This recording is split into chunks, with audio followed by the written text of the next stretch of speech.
What's up, fuckers? Welcome in to the very next episode of the WDN4L pod, or that's the, Who Dat Nation for Life podcast with your host, Clay Johnson. Go ahead and give me a follow on Twitter at ClayJ2K. Go ahead and give me a follow on TikTok at ClayJ2K540. Go ahead and give the YouTube page a follow if you're not watching it on YouTube. If you are watching it on YouTube, just know that you can also get this on all your favorite podcast streaming apps. Apple, Spotify. If you use Odyssey for some reason, Odyssey. I don't judge. But yeah, I think I actually somewhat killed that intro this time. I'm working on it every single time. This is technically episode 9. And the reason I say that is because my friend Adam and I absolutely did record an episode together in which we did a mock draft between the two of us. I'm having some technical difficulties as far as trying to get it to myself and download it and be able to edit and upload it.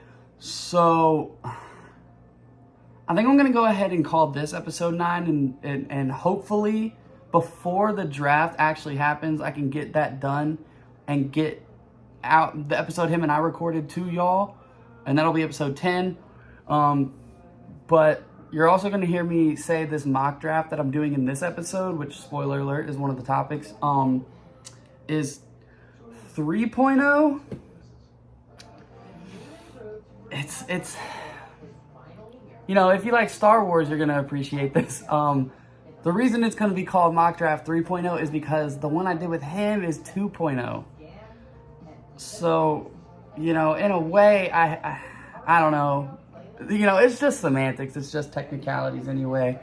My cat moved the fan from touching me, so that's good. But yeah, fuck it. It doesn't matter. We're here. I'm going to make sure I get content out to y'all regardless. So yeah, shout out to everyone that, tunes in. If you're on YouTube, make sure you go ahead and like and subscribe if you want to. No pressure. And leave some comments, fuck it. Comment, say where you're listening from or watching from. Say that I'm stupid. Say that you like it. I don't know, whatever. And shout out my boy Derek L, who commented last time. What's that, baby? All right, so I got a different angle from y'all. I'm trying to keep moving around the apartment for different backgrounds and whatnot. I got my Ole Miss baseball champions. They were 2022 Natty winners. Yeah, so hotty toddy. That's kind of the only thing I have as far as Ole Miss goes, because they don't really win shit in football. That's a different story. So yeah, I got a couple good topics for y'all today. I'm going to retract a couple statements that I made in the last episode. Not that I'll get to it. I'm going to talk about something that I heard on a different podcast. Like I said, this is a fan's perspective podcast. You don't necessarily come to me for the news. You're coming to me to see how a fan possibly would react to the things that other podcasts that have actual insiders and whatnot are saying. So yeah, I'm going to react to, a couple things that I heard on different podcasts. We're going to talk about corners that the Saints should target. They are absolutely going to draft a corner. There is no doubt in my mind. There is just simply no way you're rocking with Isaac Yiadom as the starter. Not that he is not a good corner, because he is. I think he's a good corner. I do. He's a solid depth piece. That's what he is, and he can start for you. But that's the key word, is he can, okay? So, we're going to talk about corners that the Saints are going to target. Should target. Jalen Milroe had a visit with the Saints. We'll talk about that. Again, doing a mock draft. And then we'll wrap it up by talking about 5 quarterbacks that the Saints should target. And that is me definitely stealing that topic from Locked On Saints and Ross Jackson. I have the DM to prove that he said go ahead and steal some things. So, fuck it. We'll do that. We'll steal it. We will. Shout out Ross. Yeah, so we'll go ahead and get into it then. All right, so I definitely forgot to put my fucking AirPods in when I did that intro. So you heard some background noise, and you heard my wife texting me. And that's the only reason I found out my wife texted me, because I got the fucking phone connected to the bitch. So that's cool. And I'm sorry that happened. But I'm not technically savvy enough to isolate my voice versus the background noise. You know, maybe I'll try, but I'm also a little lazy. Just kidding. We'll see. But I have since turned the TV off. I just got so fucking excited to start the pod that I didn't even fucking turn the fucking TV off. Excuse my language, saying fucking every other word. What am I saying? Y'all know I cuss. I just don't need to be saying it every other word. I'm hoping to use that instead of I've noticed that I say a lot. People say I gotta get better at talking. All I'm doing is talking to a fucking camera. You know, it's hard sometimes. Fuck. All right, so we will get into the retraction of statements. Just to start off the pod real quick. So, in the last episode, I said, when I was talking about Jaxson Dart, I said the reason I think he is a better prospect than Shedeur Sanders is because Shedeur Sanders doesn't have any elite, traits. And while that is true, let me clarify, I mean physically. He does not have the strongest arm. He does not have, necessarily speed on his side. Now, he is very good at moving in and out of the pocket and around the pocket and whatnot. So that's what I meant. He doesn't have any elite physical traits. His accuracy is arguably the best in this class. And I want to clarify, I don't dislike Shedeur Sanders by any means. I don't. I think he's a good prospect. I just think he is a game manager. And you can win with game managers. I don't know if you get past the wild card round with game managers, but let me just stop digging myself a deeper hole. I would not be pissed off if the Saints drafted him, is my point. I don't dislike him, is my point. It seems, though, that you either like him or you like Jaxson Dart at pick 9. And people assuming Shedeur being the better pick at 9 because he's more of a first-round prospect. No, in my opinion. And I can't stress that enough. This is my opinion. I'm not some fucking genius out here, even though I say it all the time. I'm a genius at mock drafts. I'm not some fucking genius at necessarily, how do I want to word this? Evaluating talent. Otherwise, I would be an NFL scout, which would be fucking great. I am pretty good at it, I think, I would like to say. In fact, I am going to prove that this year because I do it all the time. I just have never written it down. I wrote it down this year. The prospects that I think are going to be good. So I wrote it down this year. We'll come back to it after their rookie season. Not the point. Just wanted to clarify, I don't dislike Shedeur Sanders, okay? I just like Jaxson Dart more. And as you can see, I am an Ole Miss fan. I am biased. So yes, I like Jaxson Dart more. Shit. All right. Next, speaking of Jaxson Dart, I don't think he is better than Spencer Rattler per se. I just want to clarify that I am currently getting, wrapped up in the hype of the draft and possibly wanting the team of, my favorite team's college quarterback, my favorite team in college quarterback that I have been watching and loving as far as him specifically. I've been an Ole Miss fan since I was a kid, but watching and loving for the past 3 years, potentially being the Saints quarterback. My son is named after Jaxson Dart. His name is Jackson, spelled the exact same way. If that doesn't tell you how big of fans my wife and I are of Jaxson Dart, so I'm just getting very excited and hyped up because the Saints clearly like the kid. He has spent the most time in this pre-draft process with the Saints than any other team. Kellen Moore went to his pro day in person and specifically said it was for Jaxson Dart. He went to the Ohio State pro day, but fuck, Ohio State always produces pros. It's not for Will Howard per se. You know what I mean? But back to my original point, I don't necessarily think he is already better than Spencer Rattler. I am just a merchant of hype right now. I love Spencer Rattler. Y'all should know this. I had one of my first episodes, the entire topic was about how much I love Spencer Rattler. I love Spencer Rattler, the Louisiana Rattlesnake, bro. I love the kid.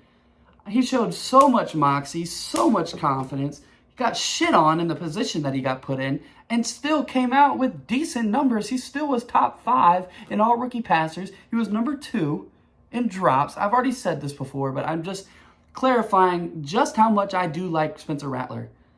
And I'm sorry if I made anyone upset as far as me saying that Jaxson Dart is already better than him. I don't know for sure. I don't. We've never seen Jaxson Dart in the NFL. We've seen him light it up in college. We will get to that later, okay? So that is the retraction of my statements. I'm still standing by the Will Campbell thing. Terrible pick at 9 for the Saints. If someone trades up to 9 because they want him, do it. I just don't like it for the Saints. So that's not one of my retractions, and I'm sorry if that made you upset. But yeah. All right, so Will Campbell is actually a perfect segue into my next topic. So on, the NOF football podcast, maybe it's just what an NOF, point being Nick Underhill's podcast with Mike Triplett and Brandon, I want to say Thomas. Excuse me if I botched that. Mike Triplett said that left tackle is one of the picks he wants in the first round. With all due respect, and I do mean that. I know Talladega Nights is one of my favorite movies. That ain't worth a velvet painting of a whale and a dolphin getting it on, Mike. Taliesin Fuanga is your left tackle. Kellen Moore has said he is your left tackle. He was one of the best first-round picks last year, and rookie O-lineman in general. He was honestly top 15 in his position overall, regardless of rookie status or not, last year. He's your left tackle. Do you hear my voice cracking over this? He is your left tackle. He is your franchise left tackle. There is no point in switching him back over to the right tackle side or fucking guard for someone that thinks he should play guard. There is no point in switching Trevor Penning to guard. He has never fucking played it in his entire career. Let's stop hating on Trevor Penning so fucking much and give him another year because he improved last year. He did. If you say that he didn't, you're fucking lying to yourself. A, he played all 17 games. He did. So did Taliesin. They were arguably your healthiest players the entire season. You cannot discount that as a factor. B, Trevor Penning took steps forward. He was your starting right tackle, and he honestly was not much of a hindrance to your team. I would argue that he was one of the bright spots of your team last year, and I know he has more room to improve. I know, trust me. And I think he is suffering from being a first-round pick, which he shouldn't have been. He should not have been a first-round pick. That's kind of like Peyton Turner. I like Trevor Penning more than I like Peyton Turner. Obviously, Peyton Turner is now on the fucking Cowboys, so see ya. But, point being, Trevor Penning should not have been a first-round pick. So he's getting so much unnecessary hate because of the fact that he was a first-round pick. Let's just pump the brakes. Our tackles are good. Taliesin can be elite. If you have an elite left tackle and your right tackle is serviceable and a starter, focus on other fucking positions. And that's honestly kind of how I feel about Cesar Ruiz. He is serviceable. He is a starter. Ignore that. He's your starting right guard. I know that no one's, trying to make him not. I'm just saying. Eric McCoy, elite, one of the best centers in the game. The Saints don't need a left tackle. They need a left guard. And I don't want a left guard at pick 9. That's terrible. It's fucking awful. If they end up getting a left guard at some point in the draft, sure, by all fucking means. But, point being, and again, with all due respect, Mike Triplett, that is one of the dumbest takes I have heard, that the Saints need a left tackle at pick 9. I'm sure there's a nicer way for me to say it. I'm currently just all jacked up on Mountain Dew, another Talladega Nights reference, favorite movie ever. So I'm not trying to come at you like a spider monkey, Mike. I'm sorry if you take it that way. I'm just saying that would be such a waste of a pick at 9 is left tackle. What the fuck would you do? Move Taliesin to right tackle after he did what he did last year at left? You'd be killing all his momentum. You're going to shove Trevor Penning inside to left guard? He's never played guard. I know I'm running in circles with this. They don't need a left tackle. The Saints do not need a left tackle. They need a left guard. And that is how I'm going to end this segment. All right, so cornerbacks that the Saints should target in the draft. The Saints are absolutely going to draft a corner. Like I said earlier, Isaac Yiadom is not a starter.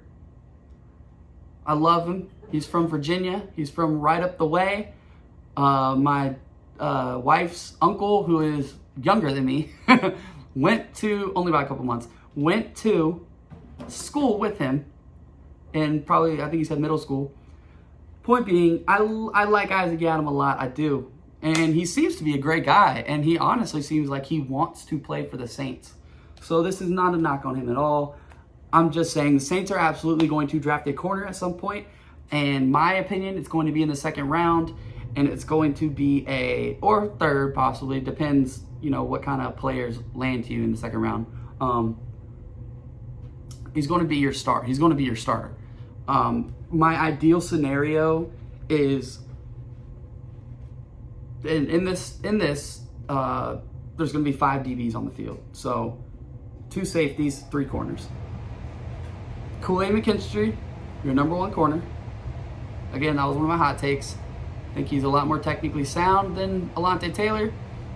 He's more of a number 1 corner mold. Kool-Aid McKinstry. In the slot, Alontae Taylor. He is much more of a slot corner. He's very disruptive. He honestly has, the skills of a safety that can't catch. And I love you, Alontae. I do. If you happen to check in to this and you see that I say you can't catch, I'm sorry. I'm just going off what I see. You could improve that. Absolutely good. To me, he can't catch. Gets a lot of PBUs though because of the fact that he can't, and that's great. He's a good slot corner. So, moving on. Rookie at the other outside corner. Isaac Yiadom as your dime back in those scenarios, and depth piece for if anyone gets hurt. So, who should the Saints target? With that being said, we're going to talk about basically guys that are fringe first-round picks, so they just by happen chance of the way the draft is falling fall to you at 40. And then we'll possibly get into some names that could be in the 3rd round.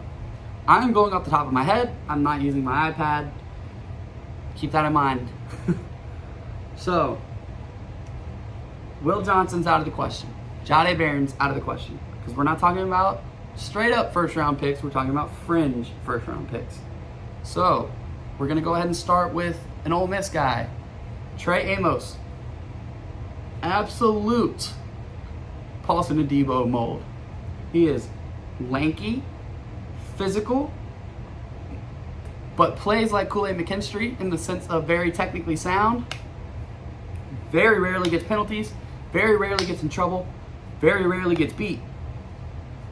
Keep in mind, Pete Golding, the Ole Miss defensive coordinator, who used to be Alabama's defensive coordinator, said that Trey Amos is the best DB that he has ever coached. That includes Kool-Aid McKinstry. That includes Terrion Arnold. That might be where the list ends, but he wasn't the DC too long. I know for a fact he didn't coach Pat Surtain, because there's just no way that he thinks Trey Amos is better than Surtain. So, point being, Terrion Arnold was a first-round pick. I personally think Kool-Aid McKinstry is better than Terrion Arnold, but he ended up being a second-round pick.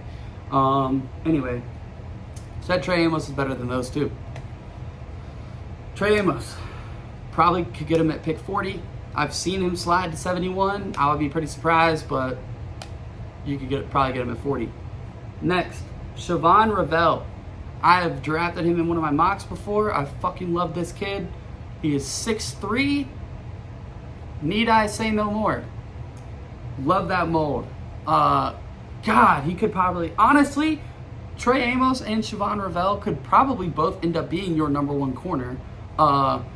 It's just, it's kind of hard the way that... how do I want to say this? The way that defenses work these days, there is no more like...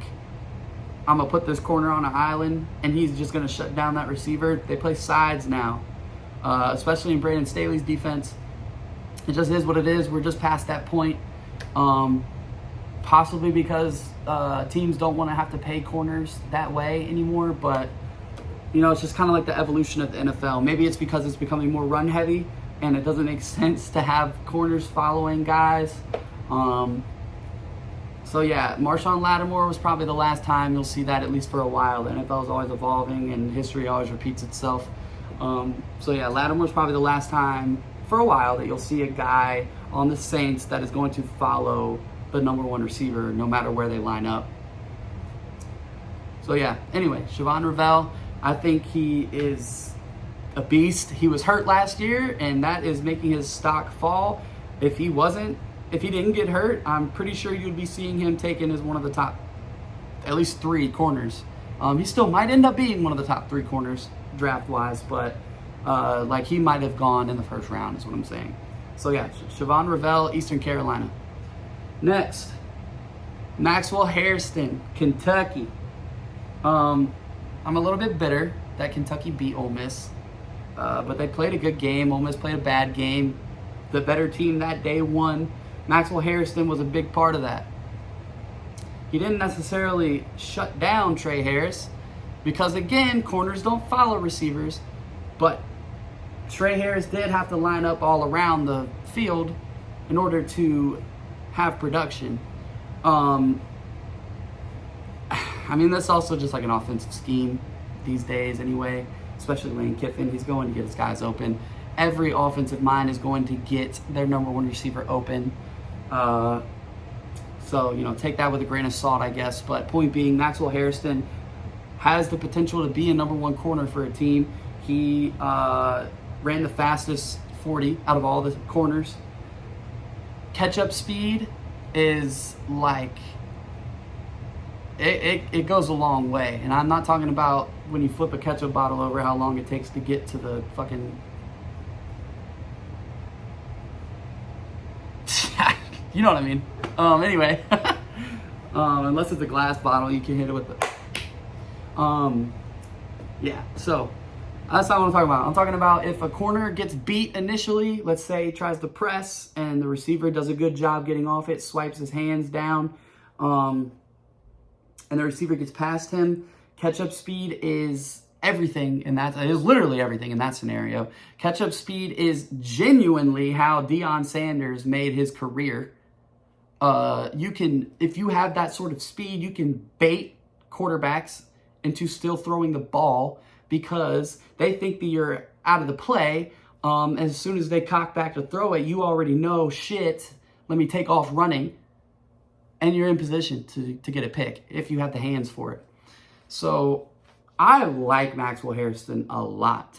I genuinely cannot pick between the 3 that I just mentioned who I would rather have at pick 40. I just simply can't. I love them all. I do. I wouldn't be mad at any of them is my point. So Maxwell Hairston, Kentucky. So that makes Trey Amos, Ole Miss, Siobhan Ravel, Eastern Carolina, Maxwell Hairston, Kentucky. So those are 3 fringe first round guys, more likely second round guys. Yeah. So next, Darian Porter out of Iowa State. Solid. Probably get him in the 3rd round. And then Kobe Bryant out of Kansas. I've seen him like go all the way in the 5th round. I think that's a little blasphemous. He's a pretty good corner. I think he's a slot corner though, so that would be putting Alante back to the outside, which is not my ideal scenario. If Brandon Staley likes him as an outside corner, who the fuck am I, you know? So to sum it all up, because like I said, I love those 3, and then I just put the extra 2 in there for you to do your own sort of research on the others. So again, Trey Amos, Ole Miss, Siobhan Revelle, Eastern Carolina, sorry, brain fart, Maxwell Harrison, Kentucky, Darian Porter, Iowa State, Kobe Bryant, Kansas. All right, y'all, it's the Clay Johnson mock draft 3.0. I just threw up the 2 in the pink, 1 in the stink, so gotta love that. Back to the point. It is the mock draft 3.0. Technically, and this is what's hard to explain. It's the 2.0 for y'all, 3.0 for me, because mine and Adams, which is my friend who's a Broncos fan, we did the 2.0 already. So I don't know. It's, you know, whatever. It's not like this is on a website or anything. So anyway, it's my next mock draft for those listening and watching. If you have any disagreements or agreements with it, go ahead and make a comment on YouTube, or hit me up on Twitter at ClayJ2K, or the show at WDN4L_pod, and we can talk about it. I love debating football, like I said. All right. Pick 1, the Tennessee Titans. Again, basically the Browns are on the clock right now because everybody knows. And it's going to piss me off watching the draft because this happens every single fucking year. The NFL has a time window to meet. So they're going to make the Titans sit there on the clock until at least 3 minutes are left in their pick. And then it'll be like, pick is in. I wonder who this will be. It's Cam Ward, quarterback, Miami. So there's really no need to even talk about that. Everyone knows that that's how that pick is going to go. At pick 2, I got Abdul Carter to the Browns. I feel like the Browns think that they can get a quarterback on the swing around because they have the first pick in the 2nd round. So they probably won't take one right here. I could be wrong. They also signed Kenny Pickett. Not that necessarily moves the needle by any means. I don't know, man. I just think Abdul Carter is the best prospect in this entire class. And the Browns would be kind of dumb or silly to pass that up to just reach for someone like Shadur Sanders when they could possibly at least trade the 33rd pick to move back up into the 1st round, because that is not far, like, for a team to jump back. Like, that's not far at all to draft someone like Shadur if he falls that far. Or at pick 33, they can just swing around and draft Jalen Milroe. You know what I mean? Or Jaxson Dart if he wasn't already taken. Hopefully he's taken by the Saints. At pick 3, Travis Hunter to the Giants. I said this last time. The Giants are so bad that, honestly, he would be able to play both sides for them. There's no need to, like, dive into it too far. For those that might not have understood, though, when I said he's already better than Kadarius Toney, I understand that Kadarius Toney is not on the Giants anymore. However, he was their 1st round pick at one point, and that's what I'm saying. He is already better than Kadarius Toney was. Kadarius Toney has no fucking hands. Travis Hunter can at least catch. So in this one, what I had was, I don't know why the trade recap doesn't show, but it's a good thing I remember.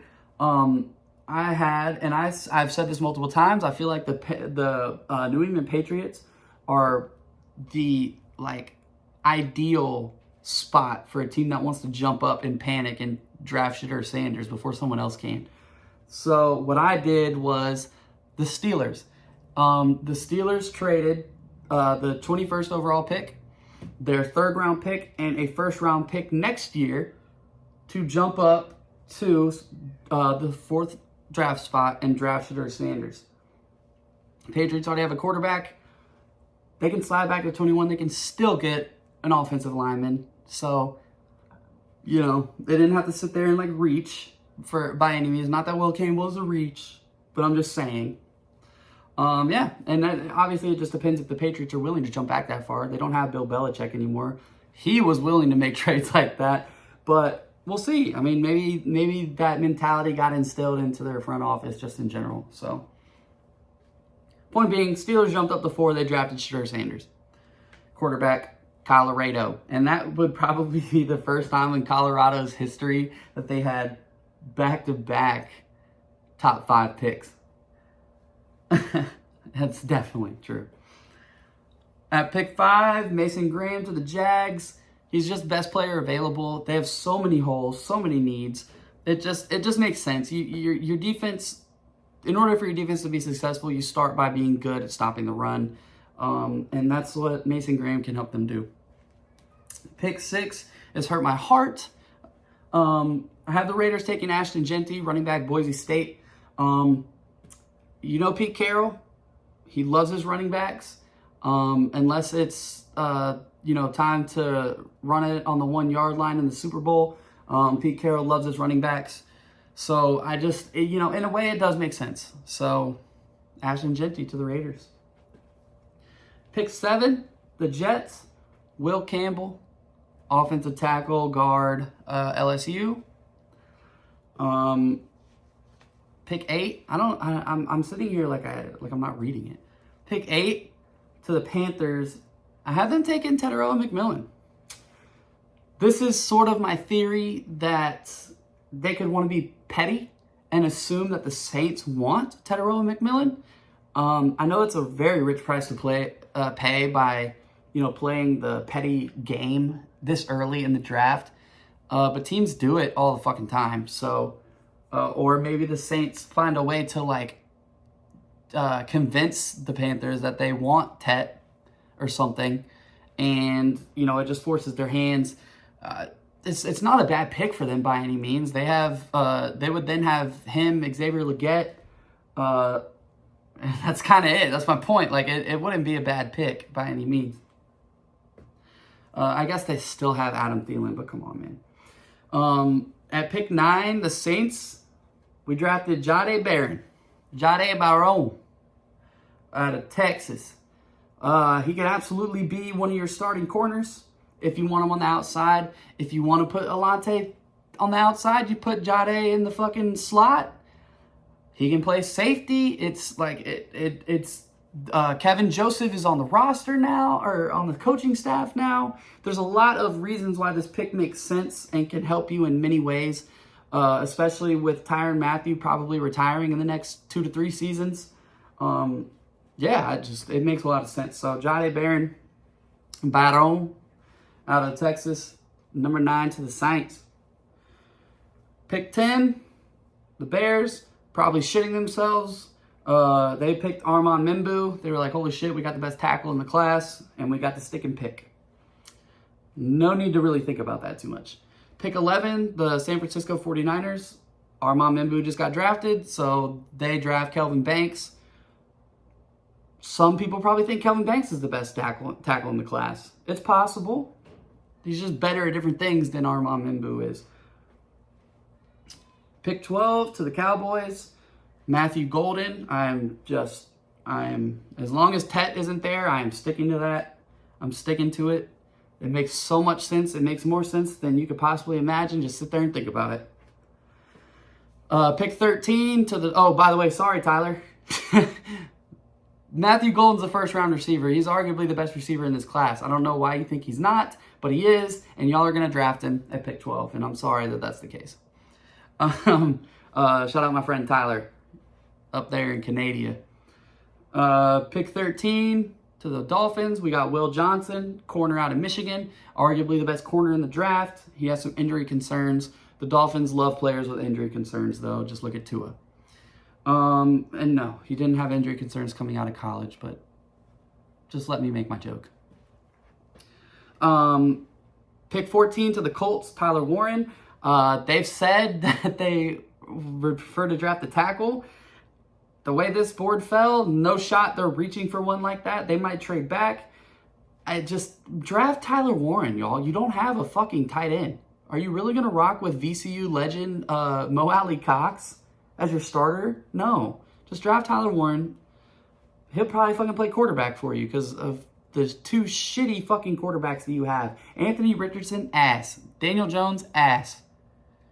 That is the funniest. In a way, they kind of are smart for having that be their quarterback competition. It's so entertaining. It's going to get so much media coverage just because of how funny it is that both of them are terrible bottom 5 quarterbacks competing to be starters on that team. Sorry for you Anthony Richardson truthers out there, but he sucks. Pick 15. The Falcons, again, I hate you. They're not like us. I hate the way you walk. I hate the way you talk. I hate everything about you. If y'all didn't make a pick at all, that would be fucking fantastic. And I still am a firm believer that Spencer Rattler as a 5th round pick had a better season than Michael Penix. I don't care about who played more games. I don't, because he still doubled his passing yards. So yeah. Oh. I just threw my fucking toothpick. Hopefully my wife vacuumed. Anyway, the Pittsburghs, they took Shamar Stewart because even though they're drafting a defensive end, which is a need for them, they'll find a way to fuck it up and draft a guy that only had 1.5 sacks last year. And then the Cardinals, because, again, the Falcons are going to find a way to piss their fans off, fuck things up. The Cardinals, right after them, take Jalen Walker, who would be in the Falcons, backyard, and they still didn't take him. Oh, I hate the Falcons. So, yeah, the Cardinals draft Jalen Walker. He's a very versatile piece. It would just fit perfectly for them. Not that Jalen Walker wouldn't fit perfectly for just about any team with how versatile he is.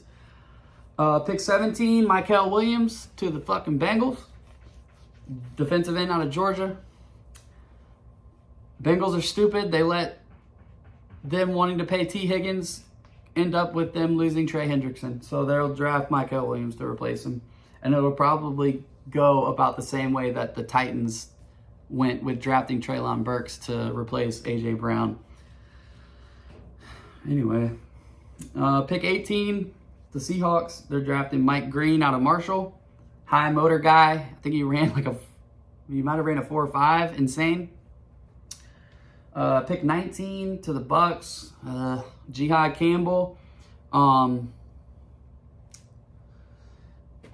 Honestly, it could be like a legacy replacement for Levante David when it's finally time for him to hang up the cleats. He's got to be like 40 years old at this point. All respect to Levante David, though. Never had anything bad to say about that guy. Pick 20 to the Broncos. Omarion Hampton. My friend Adam is a Broncos fan. He keeps banging the table for this to be the pick, so I'm going to rock with it. Running back out of North Carolina, by the way. So pick 21, the Patriots are finally on the clock again. And I told you they can still get a tackle. They got Josh Simmons, tackle out of Ohio State. If he didn't get hurt last year, we would honestly be talking about him up there with Mimbu and fucking Kelvin Banks. So the Patriots managed to accumulate some draft assets, jump back, and still get a starting tackle. I understand there's injury concerns. Maybe he doesn't start right away, but I still think he's a good prospect. I do. Pick 22. I'm probably going to make this pick every single time. Colston Loveland, tight end out of Michigan. Jim Harbaugh gets his tight end back. Pick 23 to the Packers. Walter Nolan out of Ole Miss. I recently saw that there's apparently concerns about his character. What? What the fuck are you talking about? Don't just try and shit on my boy to make him a 2nd round pick out of nowhere because he's getting more and more hype. He is arguably the most talented, other than Mason Graham, he is arguably the most talented defensive tackle in this entire fucking draft. He's definitely the best pass rushing defensive tackle in this entire draft. And that's why the Packers take him. So fuck you for trying to downplay how good he is and make him a second round pick just so you can draft him. I know how that shit works. I know how that shit works. I don't know who it is, but someone badmouthed him on purpose. Or maybe he had an interview with a team that he didn't want to go to, and they asked him something, and he was like, anyway. Pick 24, the Minnesota Vikings. Malachi Stark, safety out of Georgia. At some point, Harrison Smith has to retire. Georgia seems to produce really good safeties. I think it would be a flawless transition from, a back-end piece to another. Pick 25, the Texans. Tyler Booker, which is a guard out of Alabama. I know they traded away Laramie Tunsil, but I don't know if, maybe they trade back, but I just don't know if I see them like reaching for the Oregon tackle, which would be the next guy. Tyler Booker is a solid prospect anyway, and they also just have bad O-line play in general, so he would start for them instantly. Pick 26, hurt my heart. To the Rams, Jaxson Dart. Jaxson Dart's a West Coast kid. He would get to sit under Matthew Stafford for a year or two and just pick his brain, pick Sean McVay's brain. It honestly makes a lot of sense for him to go to the Rams. Pick 27, the Ravens, Kenneth Grant out of Michigan. If that big motherfucker doesn't have Baltimore Raven written all over him, I don't know who does. Pick 28 to the Lions, Gray Zabel, guard out of North Dakota State. The Lions love running the ball. You're always going to need O-linemen in order to do that. Duh. Gray Zabel being one of the better potential run blockers in this draft. Pick 29, the Commanders, James Pierce Jr. to the Commandos out of Tennessee. Shout out my Commanders fans, which is basically half my friend group. Y'all got one of the most athletic freaks in the entire fucking draft. He managed to fall all the way to you. Plus, they need a defensive end. Dante Fowler went back to the Cowboys. I don't know why, but he did. Maybe the Commanders didn't want him back. So yeah, James Pierce Jr., Tennessee, defensive end to the Commandos. Pick 30 to the Bills, Nick Emanwari. I think he's just probably BPA at that point, and Damar Hamlin sucks. Trust me, I understand that he had that thing happened to him. It was tragic. It really was. I think the Bills are kind of stuck in this limbo of feeling the need to start him because of that. Which sucks because he's not a good player. He's not good. So Nick Emanwari gives them the potential to at least put Damar Hamlin back on like a pitch count or something. Oh, that's a hot take, ain't it? Pick 31 of the Chiefs, Josh Connerly Jr., tackle out of Oregon. And then pick 32 to the Eagles, wide receiver Emeka Egbuka out of Ohio State. He is a big slot. They need a slot receiver. He's also like it gives you more versatility with Devonta Smith and A.J. Brown. They can all play in the slot at some point. Point being, Emeka Egbuka is like a true slot. So yeah, that is Clay J2K's 3.0 mock draft. So this will be kind of a blending of topics. Jalen Milroe recently had a visit with the Saints, and apparently it went really well, which doesn't surprise me. I'm sure he's a great kid. And I actually have texts in my phone that I can prove from back in September when he broke a stupid run. Maybe it was October or something, but during the college football season, broke a stupid long run against the fucking LSU Tigers. Sorry, LSU fans out there. Sorry. Anyway, I have text proving that I literally said future Saint when Jalen Milroe made that run. I think he could absolutely thrive in this offense, but more so like being the rookie pick for Kellen Moore as a rookie head coach, if that makes sense. They will forever be linked because of that. Worst comes to worst, he doesn't pan out and Spencer Rattler does. Do you get what I'm saying? But obviously, the athleticism of Jalen Milroe makes him stand out as just insane. You know what I mean?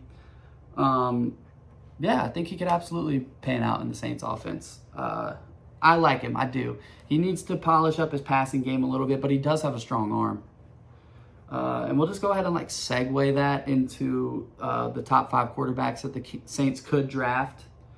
And these are going to be like basically ranking my top 5. So with that being said, number 1, Cam Ward. What would it take for the Saints to get Cam Ward? I'll tell you right now, it would take something that I'm not willing to do. Are the Saints willing to do it? We've had this discussion before. If they think that he is a franchise-changing player, then by all means. It would probably take, obviously, pick 9, most likely pick 40. I've heard the Titans are being like assholes about this, but it's probably because they just really want to draft him themselves. So let's just go ahead and say your 2026 and 2027 first round pick. Some RG3 shit. I don't like it at all. But that is what it would take. The pros and cons to having him on the team. Let's start with cons, because why not? Cons, you just traded away all those first round picks to get him, and honestly, you're probably going to be picking anywhere from 10 to, at least from 10 to 20. It's a good chance that that's where your first round picks are going to be for the next 3 years. And that's like, that would be giving the Titans a lot. For those out there that think the Saints are going to be consistently picking top 10 for the next couple of years, go run in traffic. Another con, you're immediately giving the headline of, oh my God, who starts between Derek Carr and Cam Ward? And that could absolutely create division in the locker room. For some reason, there are those that believe in Derek Carr in the locker room. I know for a fact there are those that don't. And I am on your side for the ones that don't. So yeah, the pros would be he's the best quarterback in this class. Need I say no more? You know what I mean? He would give you a franchise quarterback moving forward. I guess one of the other cons would be that you would basically be, cementing Spencer Rattler as your backup quarterback moving forward. I heard Ross Jackson factor in Jake Haener to these conversations. Jake Haener is terrible. Jake Haener is Ian Book. That's how bad he is. There is no point. Jake Haener will be off the roster by, honestly, maybe June. You know what I mean? There's no point in Jake Haener being on the roster. So he's terrible. He's not a part of these. He's not factoring at all. Yeah. Okay, so number 2, Jaxson Dart. And yes, this is in order for me. Number 2, Jaxson Dart. You could probably stick and pick it. You can definitely stick and pick at pick 9 for him. So you're not trading anything away. You can possibly get him at pick 40. Just depends how the board falls. I love Jaxson Dart.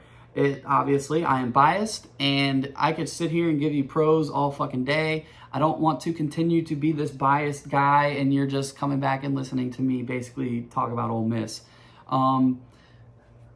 Yeah, so the pros would be Jalen Hurts mold for Kellen Moore to work with, Doug Nussmeier to work with, big arm, athletic, can move around in the pocket, for a fact can run a RPO-centric offense perfectly well.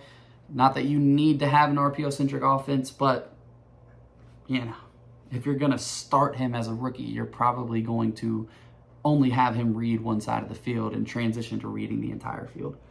So, cons. Saints fans are going to hate it. At least half of them. I don't necessarily think that's a con for inside the building, though. You know what I mean? And pro, he is a great leader. He would be a locker room guy immediately. Anyway, back to the cons.